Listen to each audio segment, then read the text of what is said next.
Well, a very good evening to each and every one of you joining me, Miss Belinda Scandal, and Brandon McCaffrey. How are you, Flower? We say it the same way every single time. I know it's good, isn't it? It's like our thing now. It's like our thing. How have you been? I've been good, all right. This weather's been lovely today, hasn't it? Hasn't it? It's making me boil. It's fantastic. It's still warm, even at 8 o'clock today, everybody. It's still Honestly. very, very warm. It's corking. Do you know what? I think that's the best thing for Manchester. You know, we just have a bit of a niceness of this here, and for 2 weeks we get just rain. Yeah.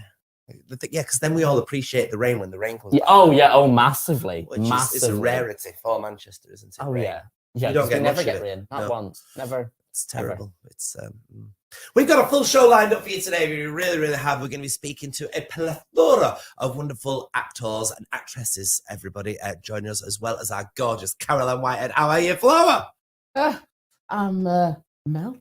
Danny Clifford is joining us in studio. How are you, Danny? I'm great, thank you. It's great to be here again.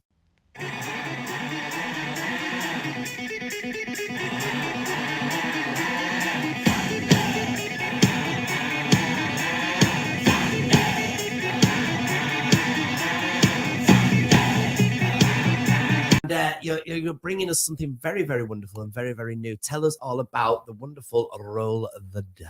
Yeah, it's my first time I'm going to be on stage doing a solo show. It's a comedy. It's the first time I've written a comedy, but it's not the first time I've taken my clothes off on the stage. This is the second time. Sorry, can we just refocus on that for all our viewers?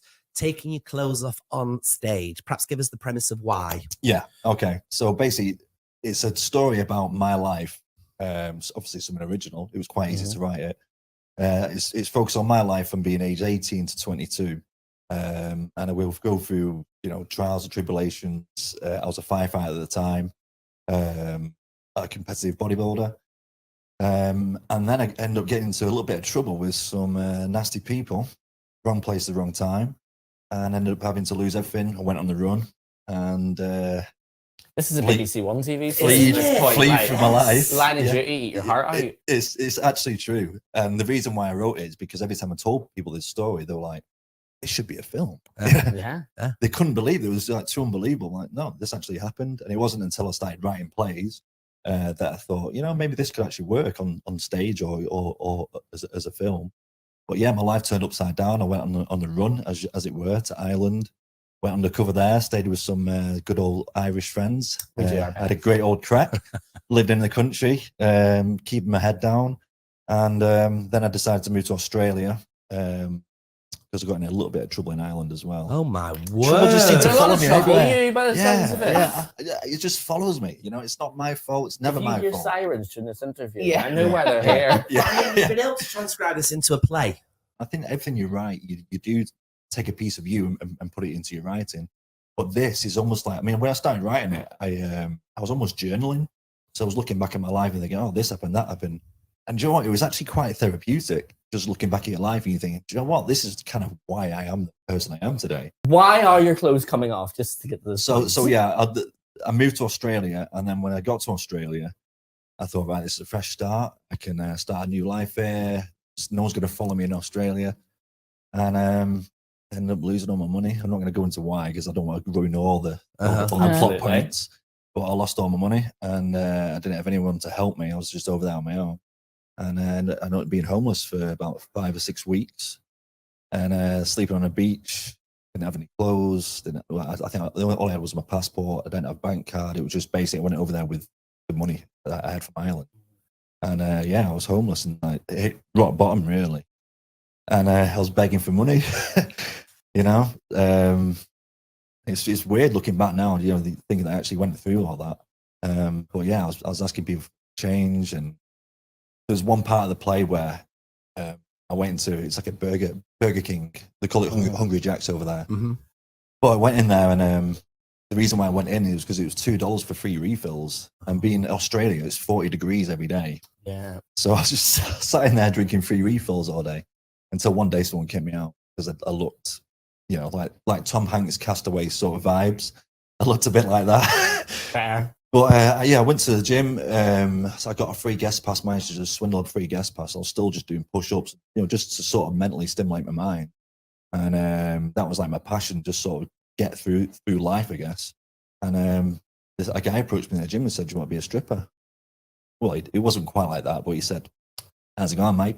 Hey, you're looking good. It was that sort of thing. I thought he was coming on to me. I took offense at first. I was like, hey, just trying to work out here. Uh-huh. And eventually I agreed because he said, it's $300 a night, and being homeless, you're completely like, yes, homeless I and will take skin. that. I thought maybe this is a sign from the gods. Well, they'll be able to see it at the King's Arms from the 24th to the 30th of July, which is going to be very exciting. And it's going to London on the 26th and 27th. So just here, it's in the West End. Yeah. Very nice. Well, let's do the West End as well as the Fringe. Why not? Let's do it. Oh, for now, though, thank you, Danny Clifford. I'll just be there watching that with a cushion. In the meantime, though, let's see what's happening on the box.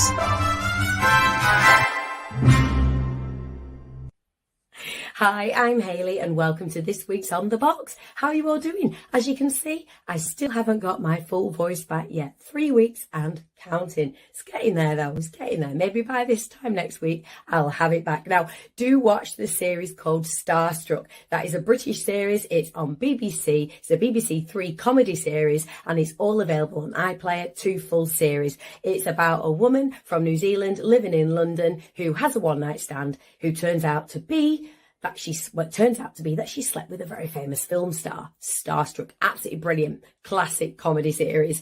Sherwood on the BBC iPlayer, crime drama set in Nottinghamshire, in an old mining community. That's all I'm going to say about that because I don't want to give anything away. Also, we have the series Outlaws. The second series is available on the BBC iPlayer currently as well, and it stars Stephen Merchant and Christopher Walken. And it's about people, lawbreakers who are forced through community payback, and they discover a big, massive bag of cash. And if you like music and documentaries, do go on iPlayer again, talking about all things British at the moment. Do catch up on the documentary Glastonbury 50 Years and Counting. That's it from me. I shall catch you next time. And remember, stronger together. Bye. In 1948, Britain was just starting to recover from the Second World War. Towns and cities had been bombed. Thousands of homes and buildings were destroyed, and they all needed to be rebuilt. In the Caribbean, thousands of men and women had served in the British Armed Forces. After the war, some of them answered an advert to come to Britain, where there were lots of different jobs available. Other people just wanted to see England, which they'd heard so much about. They all got on a ship, the Empire Windrush, which left the Caribbean to travel thousands of miles across the Atlantic Ocean. This was the first time so many Caribbean people had come to live in Britain. Many more arrived in the following years. It was on the 22nd of June 1948 that the Empire Windrush arrived at Tilbury Docks in Essex. But when its passengers got off, they found that Britain was not as friendly to them as they had hoped. It was cold and grey. And the Caribbean people soon experienced racism and discrimination. They found it hard to get proper homes to live in and to make friends with British people. Later, many of their children were bullied at school because of the colour of their skin. There were racial attacks, and years later, race riots broke out in cities across Britain.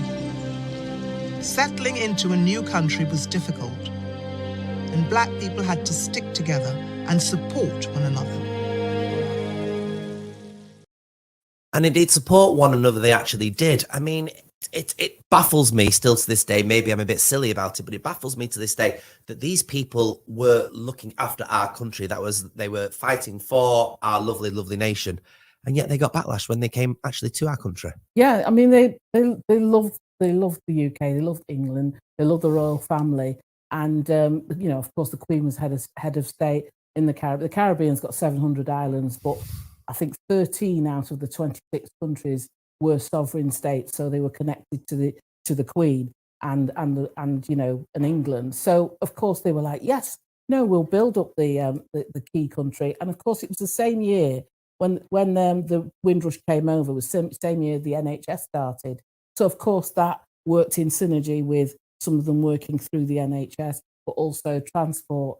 And they came into Essex, but they disseminated across the country, London, Bristol, Birmingham, and of course Manchester, Liverpool and Leeds. And in Manchester, great community whereby they try to connect with different ethnicities as well. To this day, you've got the different centres and the different things that are going on. At the weekend, at Alexandra Park, we've got the huge Windrush weekend at Alexandra Park, where lots of ethnicities are coming together, but they are celebrating the community engagement and the togetherness of the Windrush generation. And it's interesting you use the word coming together, because I bet 74 years ago, judging from that and the information we've had, there wasn't so much of a coming togetherness, was there? No, but thank goodness there were pockets of white British that did support them and look after them and made sure that they were okay. So yes, when they walk past, viewers, when they walk back signs that said no black, Brandon, no Irish, no dogs. When they walk past signs of places to live and to do shopping, when they walk past those signs, there was always somebody else that go, no, you can come and shop here, you can come and stay here, we'll look after you. And they were greeted with open arms. And we mustn't forget those people. No, and indeed, and times have obviously changed for the better now, would you say? In certain parts, yes, obviously for the better. I mean, I put a post out there saying, I can look further because I'm standing on the shoulders of giants. They sacrificed a lot for us to actually, so that we can move further. There's lots of things in history with different countries. We call the Irish our cousins.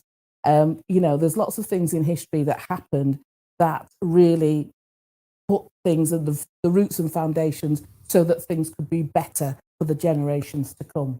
Excellent. We've got a lot of work to do. A lot of work to do. Yeah. It sounds like it's going to be a good weekend, though, this weekend to celebrate and remember Mm-hmm. all the different types of people that have brought this to where we are 74 years later. 74 years later. Which, when you think about it, really isn't that long ago. No, all I can think about is when they arrived and they came from the glorious climate that they were into the rain.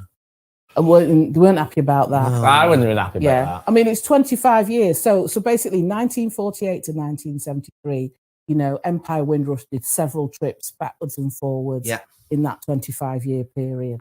Amazing. All right. Well, for now, Carol Ann, thank you very much. Let's check in with one of our sponsors.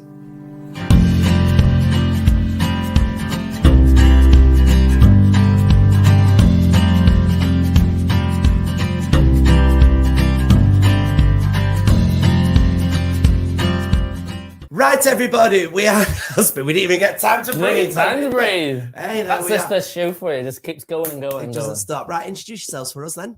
So I'm Lakani Choa. I'm an actor, writer, and theatre maker. I wrote my play Senses of Responsibility, which I'm here to chat to you all about today. Brilliant. My name is Spike Dela Cruz, and I am an actor, performance artist, and sculptor and poet, and I play the role of Alex in Joseph Conway's Blue Moss. All right, then. So let's start with yours then. Tell us a bit about your play. So my play is about a young carer called Simony, and the play follows her journey of what it's like for her to care for her mum, who's unwell. The play is based on 5 acts for the 5 senses: taste, touch, sound, smell, and vision. And I guess Simony's at this point in her life where she needs to make a decision whether she should go off and do her own thing or stay and look after her mum. And there's also the big question of should she get tested for the genetic condition that her mum has as well. Wow. So, yeah, pretty big themes, big questions. Big themes to get into. How long is this play?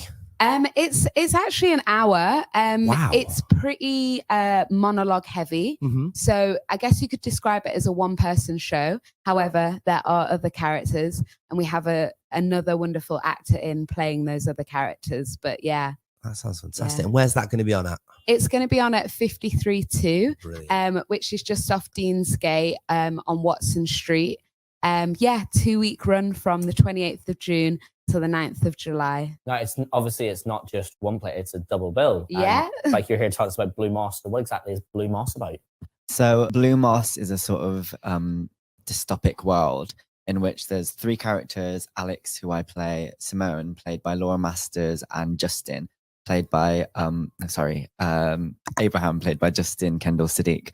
And they exist within this let's say, a clearing, and outside of the clearing, the whole world is covered in a blue moss. Wow. So these three characters are sort of separated from time and space, and it kind of just focuses on the ideas of each other's humanity and the relationship to each other when you're enclosed in such a tight environment, and what lies beyond the moss. It's very much draws on themes of like climate anxiety, and it really delves into the deepest part of the human condition and psyche in each character, and how this weird dysfunctional family sort of interacts and how they may be falling apart as well. It sounds very, very interesting. A little bit different and a little bit spooky as well, which is all my favourite ingredients there. Thank you very much for your time today. It's going to be sensational. Make sure you check it out, everybody, over at the where go? 53.2. 53.2. There we are. There's that much going on today. It's crazy. And I'm sweating and I've got just a little bit of sweat running through my mascara. I need somebody to lift me mojo.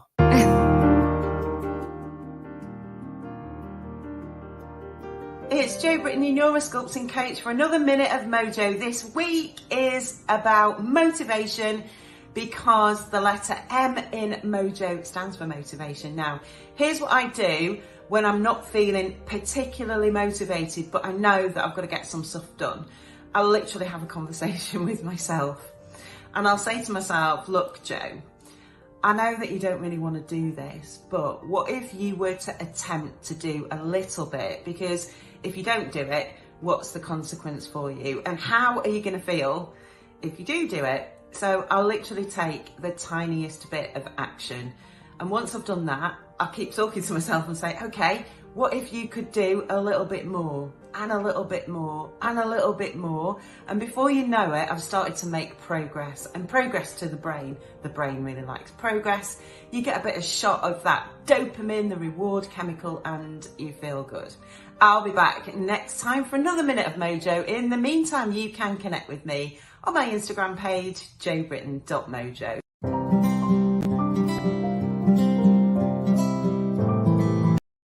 Hello, Michael here with highlights of the events happening across our city in the next week. My first recommendation is for the dog lovers. A pop-up, or should I say pop-up cafe, full of Frenchies and pugs is coming to Parsonage Gardens in the city centre on Sunday. With competitions, activities and refreshments on hand, this free event is something that you and your four-legged friend shouldn't miss. Then from Monday, musical comedy Sister Act arrives at the Palace Theatre, starring the Ab Fab Jennifer Saunders and Birds of a Feather's Leslie Joseph. The show is based on the 1992 film of the same name, starring Whoopi Goldberg. Tickets can be purchased on the ATG website.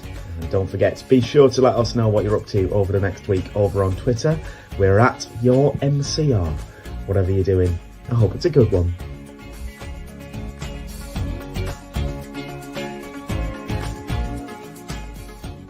Yes. I think we need to talk. We need to talk. A jazz cabaret. And to have us here to talk about it, we have... Hi, I'm Jas Nisic.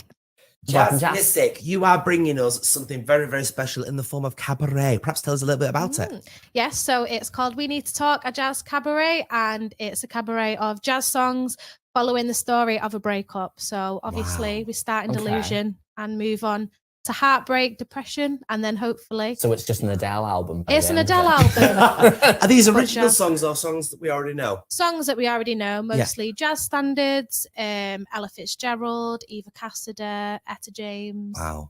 Love him. They're big songs. Mm-hmm. What made you want to come up with it? Well, one night I was in a bit of a bad mood.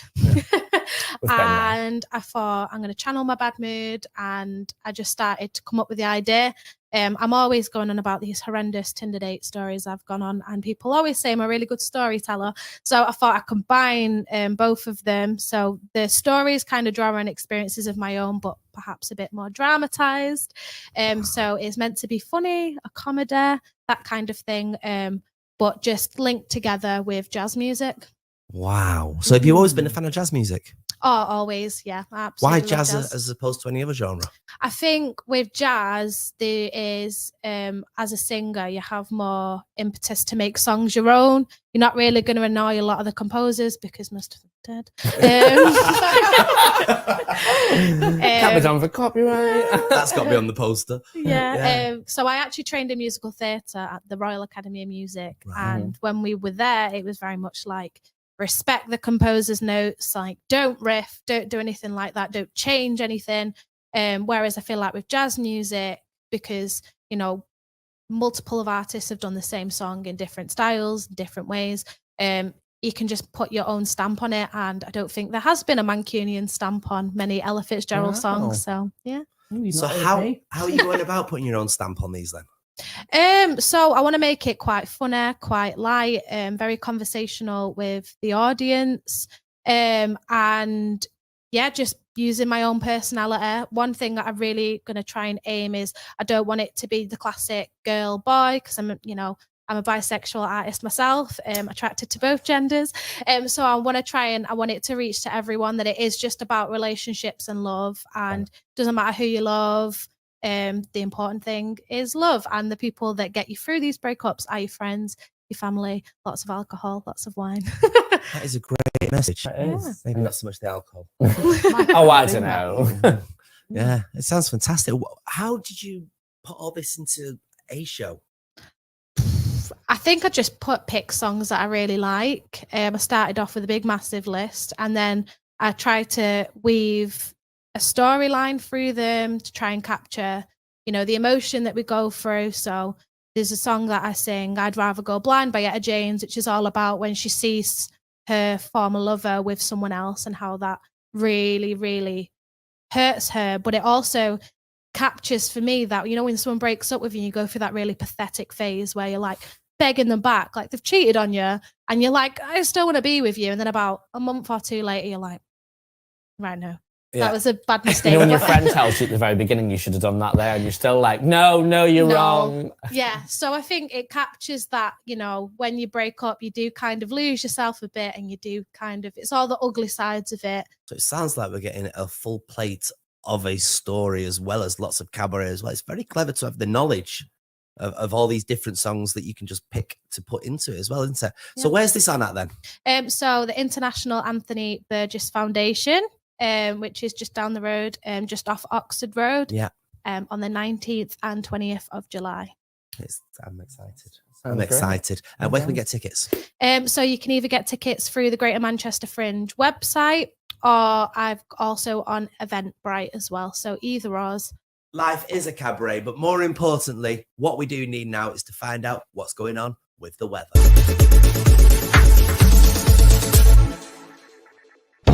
This week I'm here in the lovely Stamford Park between Ashton and Staley Bridge. This was part of the Earl of Stamford's Deer Park until 1873, when it opened to all following a 17-year campaign.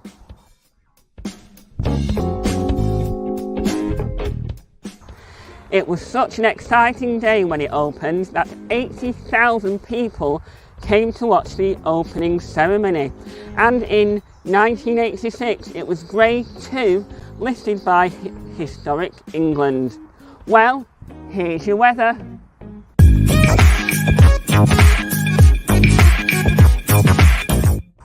Thursday is looking the best day so far, sunny and cloudy with the temperatures of 22 degrees Celsius.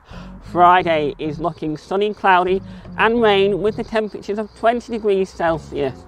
So it's going to be quite moist down there. And as we head into the weekend's weather right now, Saturday is looking like rain with the temperatures of 17 degrees Celsius. And Sunday, again, looking like rain with the temperatures of 16 degrees Celsius.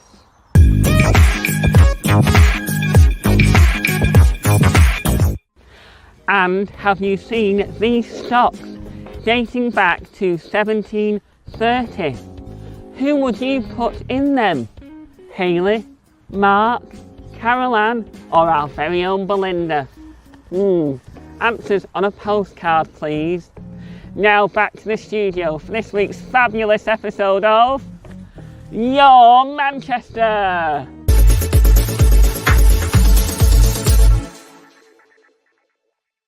Coming soon, Chatterbox Radio, part of the Your Manchester media family, broadcasting live every day. It's where the city comes to talk.